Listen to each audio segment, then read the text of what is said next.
NRK నారేట్స్. ఏదో సినిమాలో చెప్పినట్టుగా ఇంత చిన్న లాజిక్ ఎలా మిస్ అయ్యావు అంటారు. నిజమే, పవర్ స్టార్ పవన్ కళ్యాణ్ సినిమాల్లో చాలామంది అభిమానుల్ని ఏర్పరచుకొని, చాలామంది ఫాలోవర్స్ని ఏర్పరచుకొని అతను రాజకీయాల్లోకి వచ్చారు. కానీ రాజకీయ నాయకుడికి ఉండవలసిన ఆ కన్సిస్టెన్సీ అతనిలో లోపించింది. లాజిక్ మిస్ అవుతున్నారు. సినిమాల్లో సెల్ఫ్ గ్లోరీ అంటే సొంత డబ్బా కొట్టుకుంటే ఈళ్ళు చప్పట్లు వస్తాయి, ఫ్యాన్స్ పూనకాలు వచ్చినట్టుగా ఎగురుతారు, అతన్ని ఫాలో అవుతారు. రాజకీయాల్లో సొంత డబ్బా కొట్టుకోవటం కంటే అంతకంటే మూర్ఖత్వం ఉండదు. మనకు గురించి ప్రజలు చెప్పాలి, వేరే వాళ్ళు చెప్పాలి. మనకు మనమే వీరులం, ధీరులం, శూరులం, అధపాతాలను తొక్కేస్తాం, శాసనాలు చేస్తున్నాం, శాపనార్థాలు పెడుతున్నాం అని గనక అవి మనకే బూమరాంగ్ అయ్యే అవకాశం ఉంటుంది. రాజకీయాల్లో నువ్వు అధికారంలోకి వస్తే ప్రజలకు ఏం మేలు చేస్తావు, ప్రజలకు ఏం చేయబోతున్నావు, గతంలో కంటే భిన్నంగా డిఫరెంట్గా ప్రజలకు ఎటువంటి ఫలాలను అందించబోతున్నావో చెప్పుకుంటే కనుక అది బెటర్గా ఉంటుంది, ప్రజలు అర్థం చేసుకుంటారు. అంతే తప్ప నేను శూరుణ్ణి, వీరుణ్ణి, ధీరుణ్ణి, నేను అలాంటి వాడిని, ఇలాంటి వాడిని, సింహం లాంటి వాడిని, ఏనుగు లాంటి వాడిని అని చెప్పుకోవటం ద్వారా మనం చెప్పుకోవటం కాదు, ప్రజలు చెప్పాలి. నేను తొక్కేస్తాను, ఎప్పటికీ జగన్మోహన్ రెడ్డి గారు సీఎం కాలేరు, ఇది నా శాసనం, ఇటువంటి డైలాగులు ఏం చేస్తాయంటే అది మిమ్మల్ని ఏమాత్రం ఎన్హాన్స్ చేయవు. మీకు ఏమాత్రం అది ప్రజల్లో నుంచి ఒక సానుభూతి రాదు.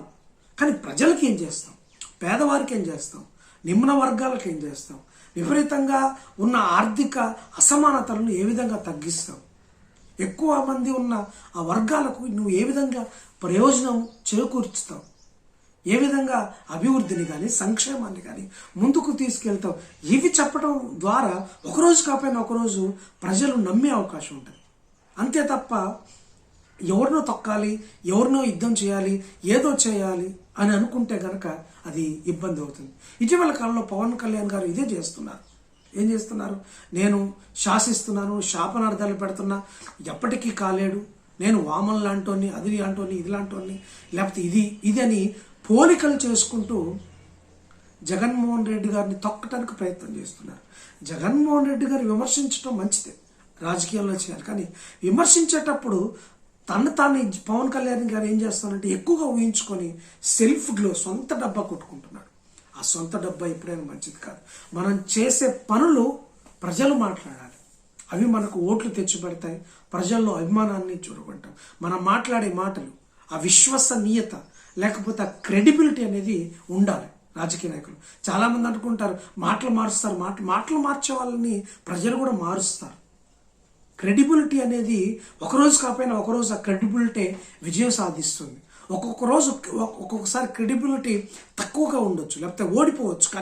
కానీ అంతిమంగా ఫైనల్గా ఎక్కువ కాలం సస్టైన్ అయ్యేది, లాంగ్ రన్లో ఉండేది మాత్రం క్రెడిబిలిటీ. మాట ఇచ్చి ఆ మాట తప్పని తనమే. కానీ ప్రతిసారి పవన్ కళ్యాణ్ గారు మాటలు మారుస్తూనే ఉంటున్నారు. అది ఒక రాజకీయ నాయకుడికి అది డ్రాబ్యాక్ అవుతుంటుంది, మైనస్ అవుతుంటుంది, ప్రతిసారి మైనస్ అవుతుంటుంది. సో కాబట్టి అలాంటివి మానాలి. మొన్న కూడా జగన్మోహన్ రెడ్డి గారుని 4వ పెళ్ళంగా నాకు 3 పెళ్ళిళ్ళు అయ్యాయని విమర్శిస్తుంటారు, నేను ఇంకో పెళ్లి చేసుకోవడానికి కూడా రెడీగా జగన్మోహన్ రెడ్డి గారు మిమ్మల్ని చేసుకుంటారా అన్నారు.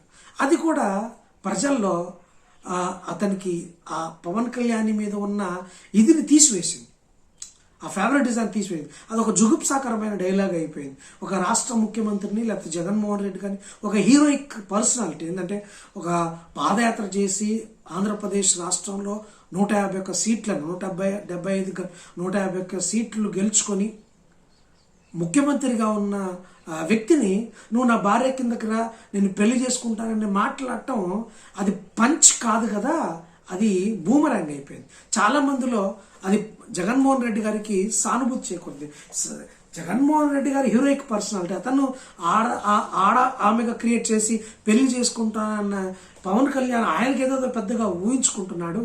ఇది ఒక జుగుప్సాకరమైన డైలాగ్ అయిపోయింది. ఇది పవన్ కళ్యాణ్కి ప్లస్ కాకపోక భారీ మైనస్ అయిపోయింది, జగన్మోహన్ రెడ్డికి ప్లస్ అయిపోయింది. చాలామంది న్యూట్రల్గా ఉన్న, అంటే అటు పవన్ కళ్యాణ్ గారు కానీ ఇటు జగన్మోహన్ రెడ్డి గారు ఫేవర్ కాకుండా న్యూట్రల్గా ఉన్న అభిమానులకు కూడా ఈ డైలాగ్ అనేది అంతగా రుచించలేదు. పవన్ కళ్యాణ్ గారు అలా మాట్లాడటం అనేది ఎవరు ఊహించలేదు. విమర్శించినప్పుడు ప్రతి విమర్శించారు. రాజకీయాల్లోకి వచ్చినప్పుడు వ్యక్తిగతంగా కొన్ని విమర్శలు చేస్తుంటారు. ఆ వ్యక్తిగత విమర్శలకు సమాధానం చెప్పు, మీరు విమర్శించవచ్చు. కానీ ఇలా ఇంకొక రకమైన, అంటే ప్రజలు అంతగా రుచించని, అసహించుకునే డైలాగులు చేయడం అనేది మీకు చాలా ఇబ్బంది అవుతుంది. పవన్ కళ్యాణ్ మీకు సలహాలు ఎవరు ఇస్తున్నారు? లాజిక్ మిస్ అవుతున్నారు, చాలా లాజిక్ మిస్ అవుతున్నారు, చిన్న లాజిక్ మిస్ అవుతున్నారు. చెయ్యాల్సిందేమో అనాల్సిందేమో చెప్పాల్సిందేమో చెప్పకుండా అనాల్సింది అనకూడనిది రాజకీయాల్లో చేయనివి మీరు చేస్తున్నారు. ఆ చిన్న లాజిక్ మిస్ అవుతున్నారు. లాజిక్ మిస్ అయితే చివరాఖరికి మీరే దోషులైపోతారు. మీరే రాజకీయాల్లోంచి ఇబ్బందికరమైన పరిస్థితిలో నిష్క్రమించాల్సి వస్తుంది.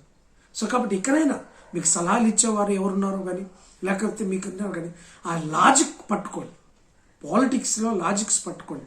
ఏది మాట్లాడాలి, ఏది మాట్లాడకూడదు, ఎలా వెళ్ళాలి, ఎలా వెళ్ళకూడదు, ఏది మాట్లాడితే ప్రజల్లో ఉంటుంది.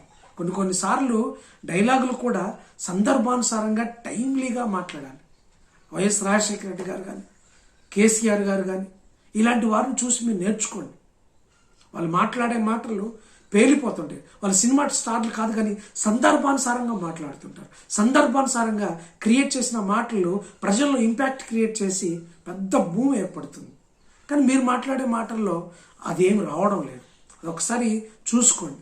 ప్రతిసారి ఆవేశంతో ఊగిపోవడం, ఆవేశంతో ఉండటం అనేది ఎప్పుడు మీకు చేస్తుంది. రాజకీయాల ఆవేశం కంటే ఆలోచన ప్రాముఖ్యమైనది. అటువంటి ఆలోచనతో మీరు చేయగలిగితే కనుక ఖచ్చితంగా మీరు గొప్ప లీడర్ అవుతారు.